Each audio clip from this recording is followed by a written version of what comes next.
పండు చూడు మేలిమై ఉండు, గీ మేడి గడ్డ చూడు మేలిమై ఉండు, పొట్ట విప్పి చూడు పురుగులుండు, 1,00,000 కోట్లు పెట్టి కాళేశ్వరము గడితే కుక్కతో కదాకి కూలిపోయే.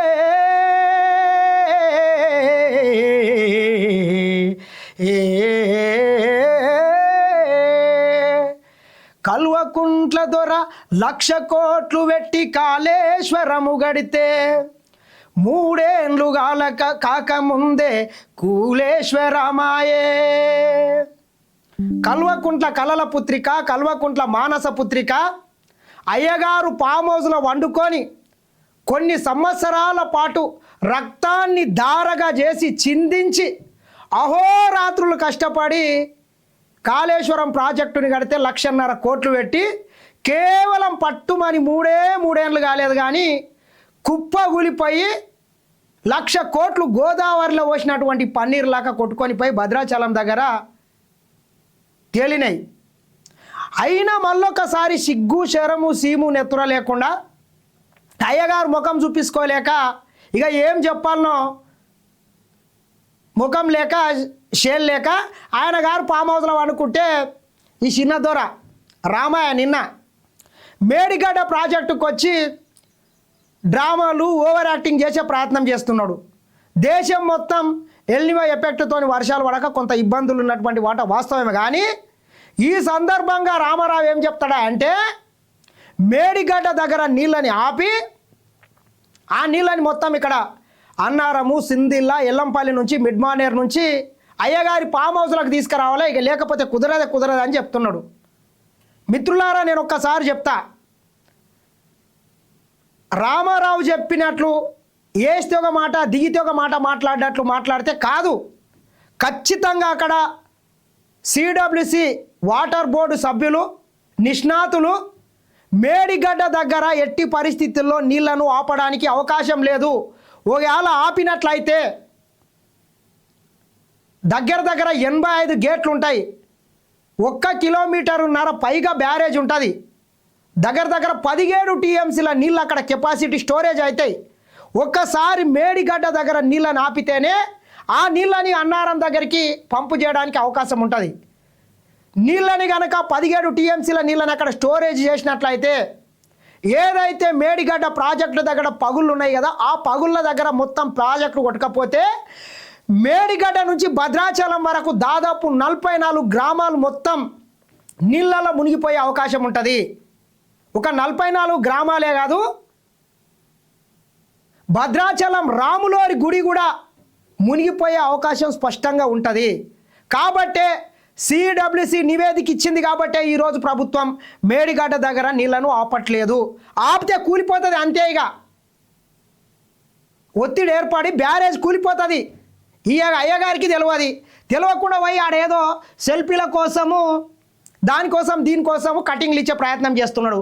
ఏమంటున్నాడు, కన్యపల్లిని ముట్టడిస్తాం, 60,000 మందితో వచ్చి పంపులు ఆన్ చేస్తాం. ముట్టడి ఎవడొద్దన్నా నేను, ముట్టడి 44 గ్రామాలని నిండా ముంచు. పోయేదేముండో చెప్పు.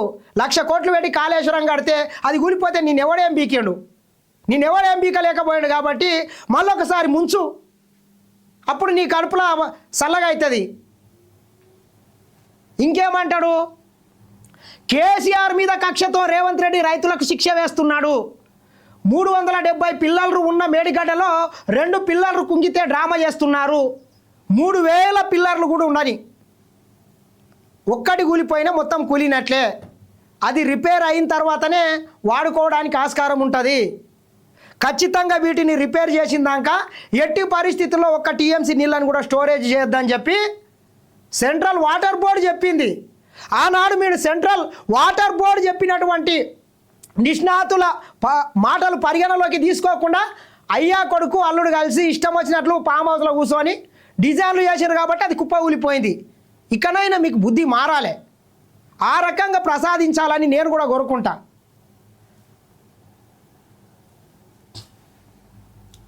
కాళేశ్వరాన్ని వారం పాటు కేసీఆర్కి అప్పగిస్తే తెలంగాణను నీళ్లతో తడుపుతామంట. 1,00,000 క్యూసెక్కులు వృధాగా సముద్రంలో కలుస్తున్నాయని కామెంట్. కాళేశ్వరాన్ని కాదు, తెలంగాణ రాష్ట్రాన్ని అయ్యగారికి ఒక్కరోజు 2 రోజులు వారం కాదు, 10 సంవత్సరాలు అప్పగిస్తే 8.5 లక్షల కోట్లు అప్పు చేసిండు, కుప్పగూలే మేడిగడ్డ కట్టిండు. అయ్యగారి తెలివితేటలు, అయ్యగారి పనితీరు ఏం తెలవాల్సిన అవసరం లేదు. మళ్ళా 1 రోజు ఇవ్వాలంట, మళ్ళా వారం ఇవ్వాలంట. ఇది ఇట్లుంటే ఉత్తమన్న నిన్న పంపులు ఆన్ చేయలేం, ప్రజల ప్రాణాలను ప్రమాదంలో పెట్టాం. నీకంటే ప్రజలు వీళ్ళంతా కామన్ ఉండొచ్చు, దొరలు కాబట్టి ఎట్టి పరిస్థితుల్లో పంపుల్ని ఆన్ చేస్తే ప్రజల ప్రాణాలకే ముప్పు ఉంటుంది. కాళేశ్వరం 3 బ్యారేజీలు పునాదులు బలహీనమే. కన్నెపల్లి నుంచి అన్నారంలోకి నీటిని ఎత్తిపోసే పరిస్థితి లేదు. బ్యారేజీల రిపేర్లు పూర్తయ్యేదాకా వాడుకోవద్దని NDSA national dam safety authority స్పష్టంగా రిపోర్ట్ ఇచ్చింది.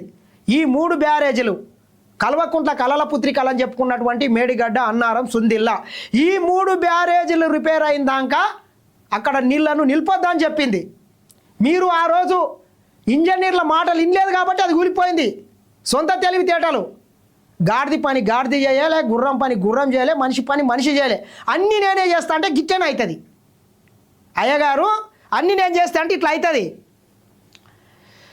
మేడిగడ్డ ఒక్క పిల్లర్, ఒక్క గేటు సమస్య కాదు. నీటిని స్టోర్ చేస్తే భద్రాచలం సహా 44 ఊళ్ళు కొట్టుకపోతాయి. 2027 జూలై నాటికి బ్యారేజీలను పునరుద్ధరిస్తామని వెల్లడి. ఏది ఏమైనా 2027 నాటికి బ్యారేజీలను పునరుద్ధరిస్తాం, ఆ తర్వాతనే నీళ్లను నింపుతామని చెప్పి మంత్రి ఉత్తమ్ కుమార్ రెడ్డి గారు అయితే చెప్పడం జరిగింది. ఒక్కసారి మనం తీసుకున్నట్లయితే మిత్రులారా, ఇది ప్రధానమైనటువంటి ఇది గోదావరి నది. ఓకే, ఈ గోదావరి నది మీద ఆనాడు రాజశేఖర రెడ్డి గారు ముఖ్యమంత్రిగా ఉన్నప్పుడు అప్పుడప్పుడు గోదావరి నదిలో నీళ్లు రావడానికి ఇబ్బంది అవుతున్నాయి. ఎందుకంటే మహారాష్ట్రలో వాళ్ళు బాబ్లీ ప్రాజెక్టు కట్టుకున్నారు, అది నిండిన తర్వాతనే మన శ్రీరామ్ సాగర్ ప్రాజెక్టులకు నీళ్ళు వస్తాయి కాబట్టి ఇబ్బందులు తలెత్తుతాయని చెప్పి ఏం చేసినరా అంటే ఇక్కడ నుంచి ఒకటి ప్రాణహిత నది వస్తుంటుంది.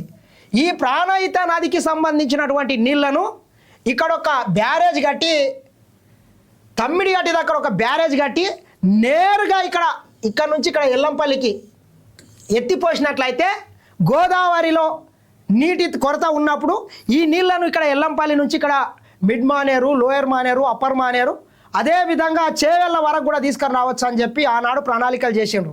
కల్వకుంట్ల చంద్రశేఖరరావు గారు కమిషన్లకు కకృతి పడి ఈ తమ్మిడిహట్టి నుంచి గోటితోని పోయింది గొడ్డర్ల పాలు చేసిండ్రు అని పెద్దల సామెత చెప్తారు కదా, అట్లా ఈ తమ్మిడిహట్టి నుంచి ఈ కల్వకుంట్ల దొర చారణ కొడికి బారణ మసాలా అన్నట్లు ఈ తమ్మిడిహట్టి నుంచి నేరుగా నుంచి గిడికి రావాల్సినటువంటి నీళ్లు, ఎల్లంపల్లికి రావాల్సినటువంటి నీళ్లను ఇడికెళ్ళి బ్యారేజ్ క్యాన్సల్ చేసి దగ్గర 1 కాదు 2 కాదు 10,000 కోట్ల రూపాయలకు సంబంధించినటువంటి పనులు కూడా అక్కడ మొత్తం ఇక్కడ నుంచి ఇక్కడ కాలేజీలు, అండర్ టన్నెల్ కూడా మొత్తం దొవ్విండ్రు. వాటన్నిటిని కూడా వదిలేసి అయ్యగారు నెత్తి మీదకి వెళ్ళి రావాల్సినటువంటి నీళ్ళని అరికాల కాడికి మేడిగడ్డ గిడికి తెచ్చిండా. ఈ మేడిగడ్డ కాడికి తెచ్చి ఏం చేసిండు, ఒక బ్యారేజ్ కట్టిండు 16-17 టీఎంసీలతోని. ఈ బ్యారేజ్లోకి వెళ్ళి మేడిగడ్డ కట్టి ఇక్కడ నుంచి కన్యపల్లి పంప్ హౌస్ నుంచి అన్నారం ఇక్కడ ఇంకొక బ్యారేజ్ కట్టిండు, అన్నారంలకు ఎత్తిపోస్తున్నాడు, అన్నారం నుంచి సుందిళ్ళకి ఎత్తిపోస్తున్నాడు, ఇక్కడ నుంచి ఇక్కడ మళ్ళీ ఒకటి. ఓకే, 1, 2 మళ్ళా సుందిళ్ళ నుంచి ఎల్లంపల్లి ఇట్లా 1, 2, 3 పెగ్గులు అన్నట్లు ఒక దాంట్లోకి వెళ్ళి ఒకటి ఎత్తిపోస్తే ఈడికెళ్ళి ఈడికి నీళ్ళు రావాలంటే ఎన్ని మోటార్లు పనిచేయాలి, ఎంత ప్రజాధనం వృధా అవుతుంది, ఎంత కరెంటు బిల్లు అవుతున్నది, కోట్ల రూపాయల ప్రజాధనం వృధా అయిపోతుంది. ఇది సరే పెడతాం ఖర్చేముంది రైతుల కోసం, కానీ ఇంత జరిగినా కానీ పైనుంచి ఒక్కసారిగా వరదలు వచ్చినాయంటే ఈ ఎత్తిపోసిన నీళ్ళని మొత్తం గోదావరిలకు గత 4-5 సీజన్లల్లో ఇడిచినటువంటి సందర్భం కూడా ఉన్నది. అంటే ఎంత దిక్కుమాలిన ఆలోచన, ఎంత తెలివితక్క నిర్ణయాలతోని ఈ ప్రాజెక్టుని డిజైన్ చేసిన అయ్యగారో మనం దీన్ని బట్టి అర్థం చేసుకోవచ్చు. పైగా ఎత్తిపోయండి అని చెప్పి చిల్లర మల్లర వ్యాఖ్యలు చేస్తే వీళ్ళని ఏమనాలి చెప్పండి.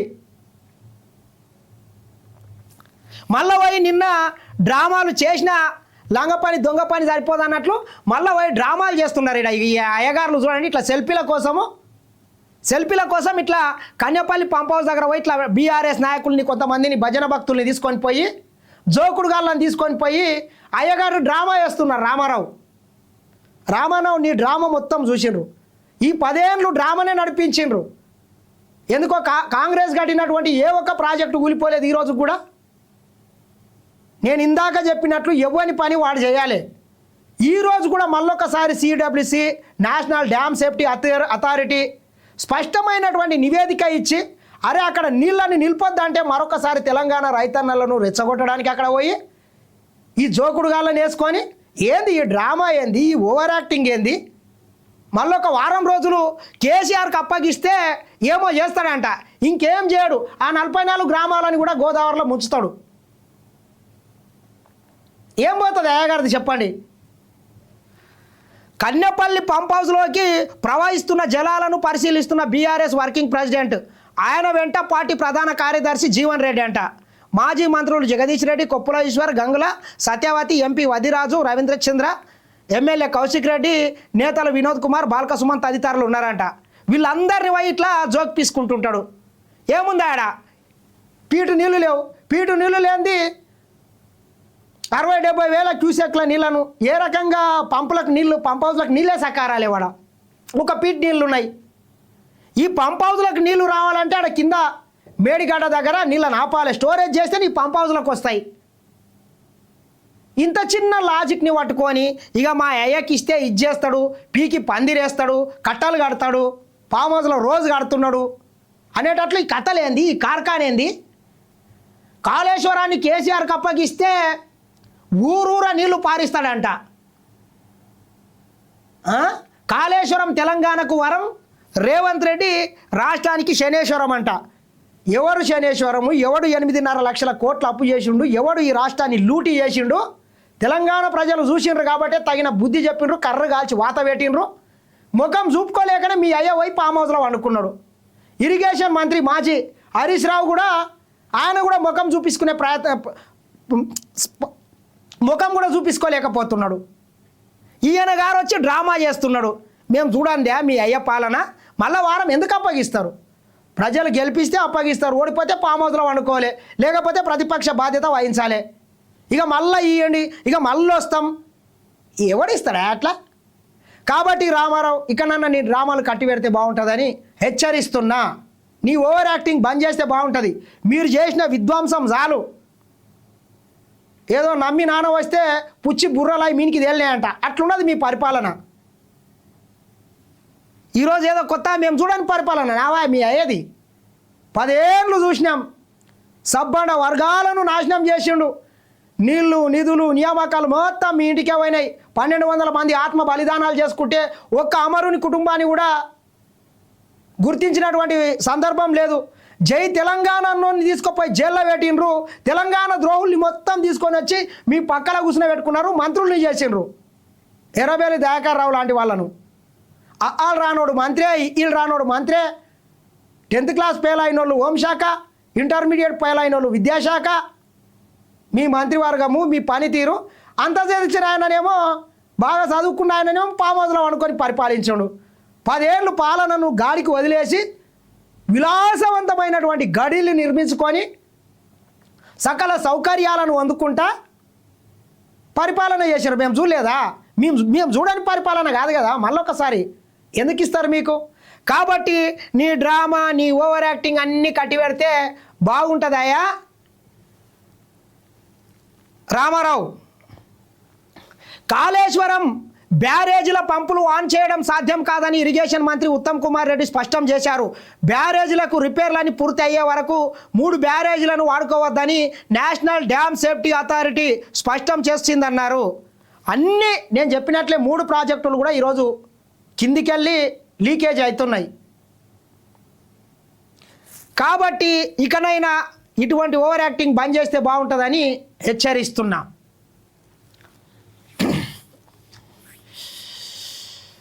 మెట్రోపై